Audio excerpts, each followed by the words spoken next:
জানাবেন আসামিদের তো হাজির করা হয়েছে, সাক্ষ্য গ্রহণ কখন থেকে শুরু হচ্ছে? লাইভ আপনাকে ধন্যবাদ জানাচ্ছি। আজকে বেলা 11:30টার দিকে বিচারপতি নজরুল ইসলাম চৌধুরীর নেতৃত্বাধীন যে 3 সদস্যের ট্রাইব্যুনাল, সেখানে আবু সাইদ হত্যা মামলার প্রথম সাক্ষ্য গ্রহণ অনুষ্ঠিত হবে আজকে। এর আগে গতকালকে এই মামলায় সূচনা বক্তব্য উপস্থাপন করেছেন চিফ প্রসিকিউটর তাজুল ইসলাম। তিনি তার বক্তব্যে উল্লেখ করেছেন যে বৈষম্য বিরোধী আন্দোলন চলাকালে গত বছরের 16ই জুলাই আবু সাইদকে যেভাবে হত্যা করা হয় সেটি ছিল একটি মানবতা বিরোধী জঘন্যতম অপরাধ।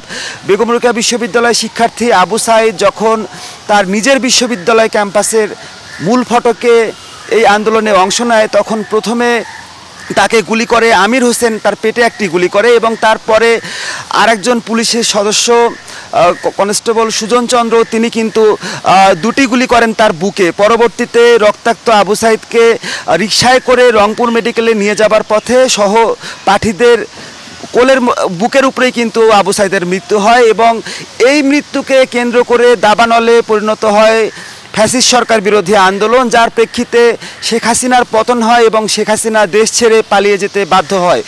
একটু বলে রাখি, এই মামলার বিচার শুরু হয়েছে আনুষ্ঠানিকভাবে। এখন যে বিষয়টি সেটি হচ্ছে যে সাক্ষ্য গ্রহণটি শুরু হবে। এখানে সাক্ষী যারা, তারা সাক্ষী দেবেন এবং তাদেরকে জেরা করবেন রাষ্ট্রনিযুক্ত আসামি পক্ষের আইনজীবী যারা। এই মামলায় মোট 30 জন আসামি রয়েছেন। বেগম রোকেয়া বিশ্ববিদ্যালয়ের ভিসি, রংপুরের তৎকালীন পুলিশ কমিশনার সহ 30 জন আসামি রয়েছেন। তাদের ভিতরে 24 জন পলাতক রয়েছেন। 24 জন পলাতকের পক্ষে 6 জন রাষ্ট্রনিযুক্ত আইনজীবী আছেন। সেই আইনজীবীরা সাক্ষীদেরকে জেরা করবেন এবং এইভাবেই আইনগত যে প্রক্রিয়াগুলো সেগুলো এগিয়ে যাবে। এবং আমরা জানতে পেরেছি এরই মধ্যে কিন্তু আসামিদেরকে ট্রাইব্যুনালে হাজির করা হয়েছে। লাইবা।